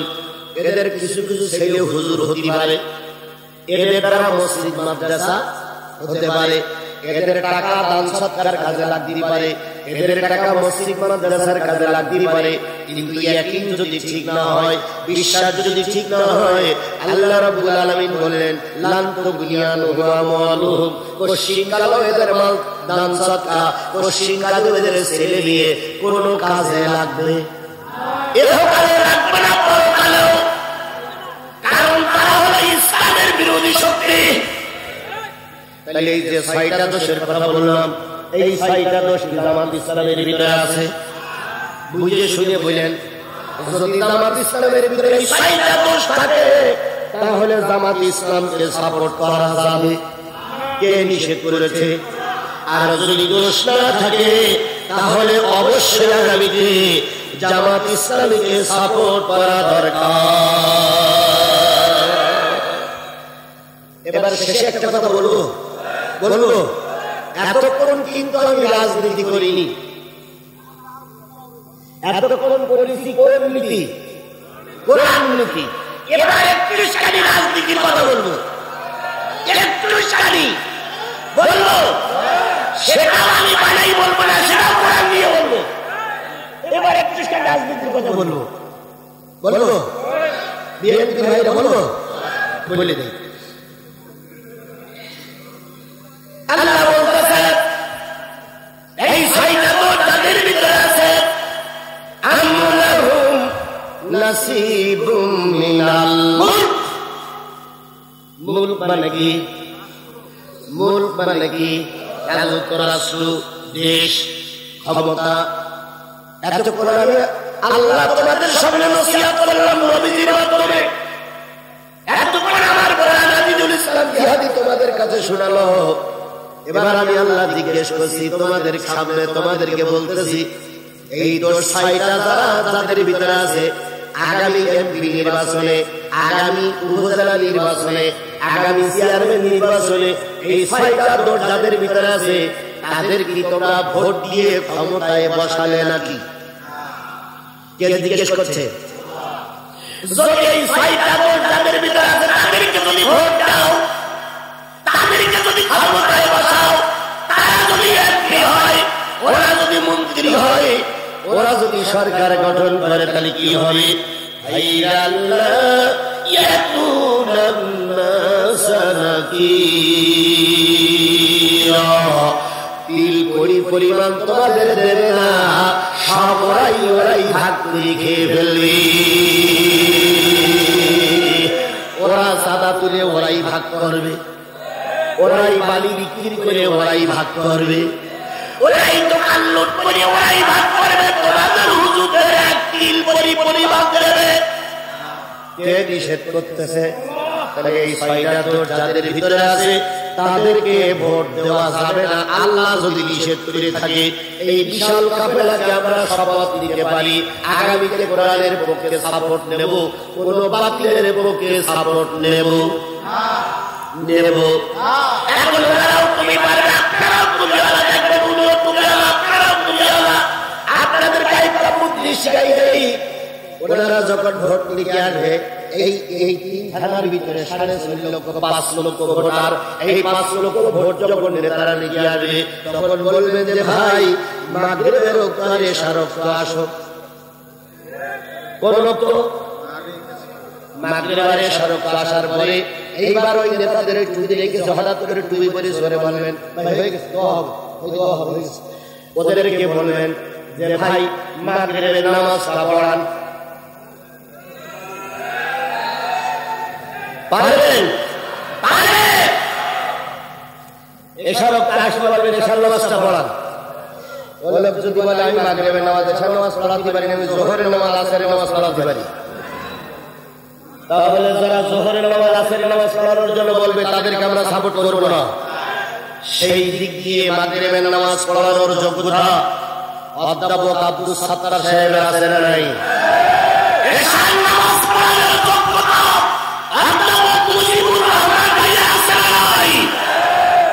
তাহলে যে ব্যক্তি মসজিদের ইমাম, সে ব্যক্তি জাতীয় সংসদের ইমাম, যে ব্যক্তি মসজিদের ইমাম, সে ব্যক্তি ডিমলা উপজেলার ইমাম। পারবো না? পারবো না? এবার দেখেন ওদের পদ আর আমাদের পদের ভিতরে পার্থক্য। অন্যান্য যে কটা অনিসলামী দল আছে, প্রত্যেকটা দলের কর্মীরা চলে নেতার টাকায়, দলের কর্মীরা চলে কার টাকায়? আর বাংলাদেশ জামাত ইসলামীর নেতারা চলে কর্মীর টাকায়। এই কথা বলে ঠিক না ঠিক? বলেন তো, মুফতি আব্দুল সাত্তার সাহেব ভোটে দাঁড়াইছে, উনি কি ওনার টাকায় ভোট করতেছে না আমাদের টাকায় ভোট করতেছে? আমাদের টাকায় ভোট করতেছে, মানে উনি আমাদের কাছে বিক্রি। উনি একটু টাইমে মানে গিরি ধরে ধরে টানতে পারেন, আপনি ভোট করেছেন, আপনার দুর্নীতি আমরা মেনে দেব না, দেব না, দেব না। আর যদি নেতার টাকায় ভোট হয়, নেতার টাকায় ভোট হলে কি করতে হবে? নেতা বলবে ভোটের সময় তোর এই লক্ষ লক্ষ টাকা দিছি, সেগুলো আগে তুলে এইটাই তোর দেবো বলে। সুতরাং যারা কর্মীদের টাকা দিয়ে এখন ময়দানে নামাচ্ছে, ওরা ক্ষমতায় গিয়ে ওরাই খাবে। আর যে সমস্ত নেতারা কর্মীর টাকায় দায়িত্ব পালন করছে, ওরা টাকা পাইলেও কর্মীর পিছনে ব্যয় করবে। সুতরাং আগামীতে এমন একটা দল ক্ষমতায় আসুক যারা কর্মীদেরকে ঠকাবে না, যারা কর্মীদের হক যথারীতি আদায় করবে। এরকম একটা দলকে আপনি দেখতে চান? আমি আজিজুল ইসলাম জিহাদি এই কোরআন শরীফ দিয়ে শপথ করে বলতেছি, যেখানে যা গিয়েছি, যেখানে যেভাবে গিয়েছি, আমি আমার অন্তঃচক্ষু দিয়ে খেয়াল করতেছি টুপিওয়ালারা আগামীতে ক্ষমতায় যাবে। ইনশাআল্লাহ বলেন, ইনশাআল্লাহ বলেন। সেই টুপিওয়ালারা ক্ষমতায় যাওয়ার জন্য আপনার একটা মূল্যবান সাপোর্ট আমাদের দরকার। পারবেন আপনি একটা মূল্যবান সাপোর্ট টুপিওয়ালাদের দিয়ে? কারা কারা পারবেন হাত তুলে দেখা? কারা কারা পারবেন হাত তুলে দেখা? আল্লাহ, হাত উঁচু করে দেখেন। আল্লাহ, 12টা বেজে গেছে। আল্লাহ, আমি আজিজুল ইসলাম জিহাদি সূরা মুজাদালার 4টি আয়াত, সূরা নিসার 3টা আয়াত দিয়ে তোমার পাগলদেরকে বোঝালাম। সর্বশেষ তোমার কাছে বায়াত গ্রহণ করছি, আমরা কোরআনের পক্ষে থাকবো। আল্লাহ, তুমি আমাদের শপথের পরে টিকে থাকার তৌফিক দান করে দাও। এই শপথ বুকে নিয়ে আমরা চলতে পারি, সে তৌফিক দান করে দাও। আল্লাহ আমাদের কবুল করুক, আল্লাহ আমাদের কবুল করুক, আল্লাহ আমাদের কবুল করুক।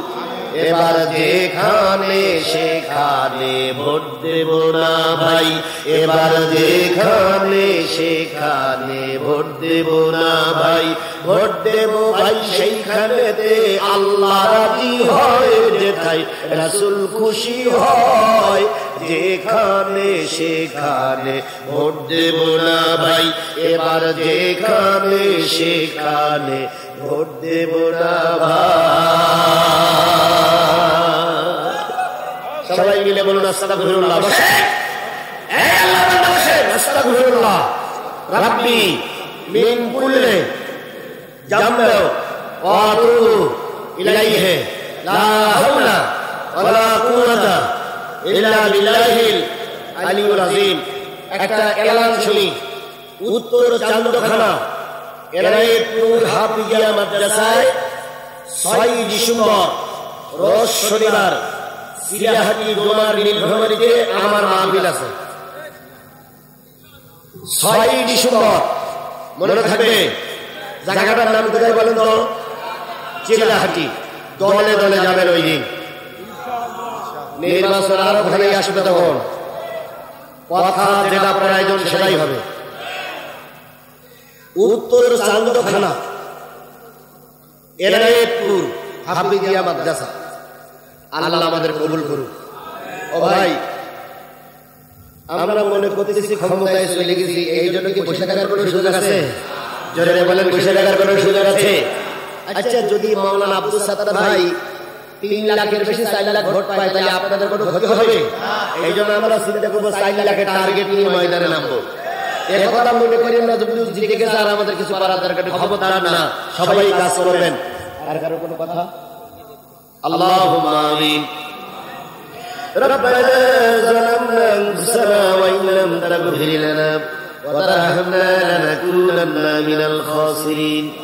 রব্বানা ইন্নানা আমান্না ফাগফির লানা যুনুবানা ওয়া কিনা আযাবান নার। রব্বি ইরহামহুমা কামা রাব্বায়ানি সগীরা। বহিয়ান সর্বশক্তিমান আল্লাহ, তুমি তোমার কুদরতি নয়নে তাকায় দেখো হাজার হাজার মুসলমান নারী আর পুরুষদেরকে সঙ্গী করে নিয়ে কখন জানি দেখতে দেখতে রাত 12টা পার হয়ে গেছে। আল্লাহ সূরা মুজাদালা সূরা নিসার 2টা জায়গা থেকে 4 আর 3 7টা আয়াত এক জায়গায় করি তোমার পাগলদের বুঝালাম কাদের পরে আল্লাহর লানত, কাদের পরে আল্লাহ তুমি অসন্তুষ্টি। বুঝানোর পরে সবাইকে নিয়ে শপথ করলাম, যাদের পরে তোমার অসন্তুষ্টি তোমার লানত আমরা তাদের সাপোর্ট করব। তুমি যাদের পরে সন্তুষ্টি আছে আগামীতে তাদেরকে সাপোর্ট করে আমরা কোরআনের রাজ কায়েম করার জন্য বায়াত গ্রহণ করেছি। ও মাবুদ, এই বায়াতের পরে আমাদের টিকে থাকার তৌফিক দান করে দাও। এই মাহফিল শুধু পুরুষ লোকে শুনি নাই, এই মাহফিল নারীরা শুনেছে, এই মাহফিল পুলিশের ভাইরা শুনেছে, এই মাহফিল আওয়ামী লীগ বিএনপি জাতীয় পার্টি জামাত ইসলামের ভাইরা শুনেছে। সবাই মুসলিম, দয়া করে আমাদের কোরআন মেনে চলা তৌফিক দিয়ে দাও, কোরআনের পক্ষে কাজ করার সুযোগ দান করে দাও।